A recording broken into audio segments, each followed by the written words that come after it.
Shalom Mishpachah. Hello, family. This is Hemi. Welcome to part 5 of Level Up in Excellence. Level Up in Excellence. And I want to subtitle today's teaching Answers to Your Unanswered Questions. Answers to Your Unanswered Questions. You know that you have excellence. You know that you're gifted. You know that the Lord has called you to do a certain thing, but you have questions and you want answers to those questions. What do you do when you have questions, but the answer to those questions are a long time coming? Well, I want to deal with that today. We're going to look at Daniel, the narrative of Daniel for the last time. Daniel chapter 1, verse number 17. It says, "As for these 4 children, God gave them knowledge and skill in all learning and wisdom. And Daniel had understanding in all visions and dreams." And Daniel had understanding in all visions and all dreams. Now, Daniel chapter 1, it says that as for these 4 children, the commentators speculate they were about 14 years old when Daniel 1 is occurring. Now, let's skip to Daniel 10. Daniel 10. Now, Daniel 10 is a story of Daniel, but he's about 84 years old now. So there's about a 70-year difference between Daniel chapter 1 and Daniel chapter 10. Daniel chapter 10, verse number 1. In the 3rd year of Cyrus, king of Persia, a thing was revealed unto Daniel, whose name was called Belteshazzar, and the thing was true, but the time appointed was long, and he understood the thing and had understanding of the vision. Now, we have to exegete this carefully. Verse number 1 of Daniel chapter 10 is in the 3rd person, so it's somebody who's telling the story about Daniel. Now, we're going to look at this narrative from chapter 10, verse 2 on down. From chapter 10, verse 2 on down to the end of the chapter, it switches from the 3rd person and it switches to the 1st person. So Daniel is telling the account. Verse 1 is telling that Daniel had the vision. Verse number 2 to the end of the chapter, or even into chapter 11, Daniel is actually talking about the vision in the 1st person. So let's go to Daniel chapter 10, verse number 2.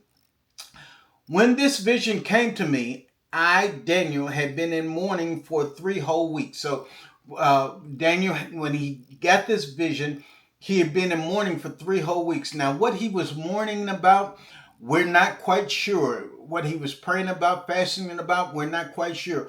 What were the questions that he had, we're not sure.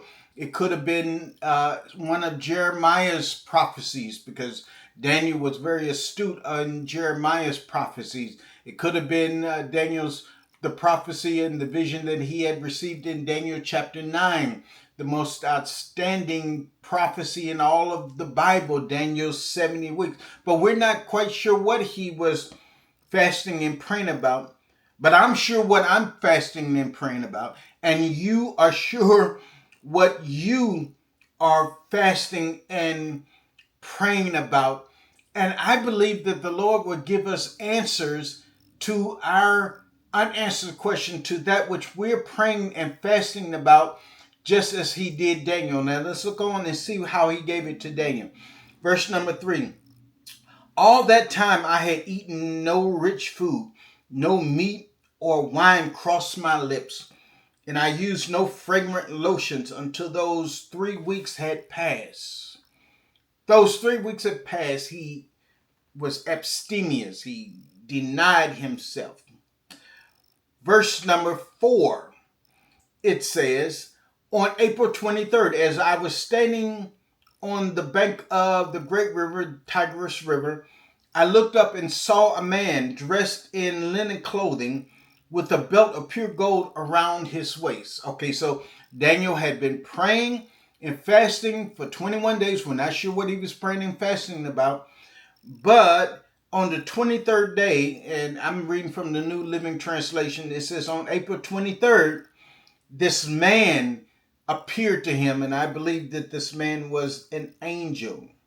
Now, if you read the entire narrative, you find that Daniel was with others, but the others didn't see the man, they didn't see the angel, or they didn't see the vision. I want to submit to you, my friends, that if you're leveling up in what the Lord has called you to do, everybody around you may not see what you see. But simply because they don't see what you see doesn't mean that you should not believe in the Lord who has caused you to see it, and believe that he will allow you to have meaning of what you see and to walk in the fulfillment of what he has allowed you to see and called you to do. So Daniel was with others, but others didn't see what he saw. The others knew something was happening in the spirit around Daniel, and the Bible says they fled, and Daniel was left alone. What do you do when you have a vision, you have a call, you have a mandate, you're leveling up in what the Lord has called you to do, and not only do others not see it, but they leave you in the process of time? Daniel was left alone, and he heard the man's voice. When he heard the man's voice, he saw it and saw the man initially. When he heard the man's voice, the Bible says he fainted. Now we pick up the story in Daniel chapter 10, verse number 10. It says, "And behold, an hand touched me, which set me upon my knees and upon the palms of my hands." So he was alone. He fainted at the man's voice, at the angel's voice. And then the angel said, "Behold," and touched him. I believe that somebody is about to get a touch from the Most High, a touch that will explain to you and give you answers to your unanswered questions and allow you to level up in the excellence that the Lord has on your life. Verse number 11, Daniel chapter 10. "And he said unto me, O Daniel, a man greatly beloved, understand the words that I speak unto thee, and stand upright, for unto thee am I now sent." And when he stood and spoke these words unto me, I stood trembling. Verse number 12. "Then he said unto me," and this is what the word of the Lord is coming to you saying, "Fear not, Daniel. Fear not," put your name there. "Fear not, Hemi. For from the first day that thou didst set thine heart to understand and to chasten thyself before thy God, thy words were heard, and I am come for thy words. But the prince of the kingdom of Persia withstood me 21 days. But lo, Michael, one of the chief princes, came to help me, and I remained there with the kings of Persia." Wow. He's saying, from the day you set your heart in prayer and fasting, those 21 days that you were fasting and praying, I was sent to you on day one, but I was held, I felt like preaching, let me calm down. I was held up in spiritual warfare, and I was fighting with the prince of Persia, the principality of Persia. And it was so intense that Michael, the archangel, had to come and stand with me and fight with me.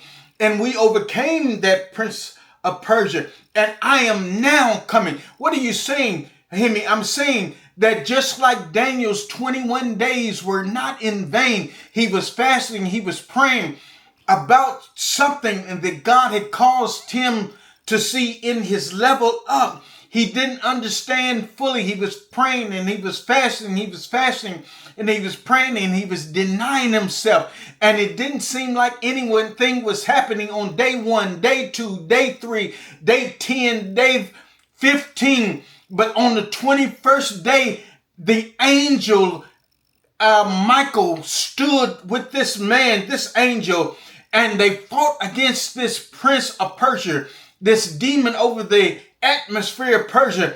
And I believe that Yahuwah himself said, enough is enough. I believe there comes a time when the Yahuwah says enough is enough. I'm going to give you answers to your unanswered questions.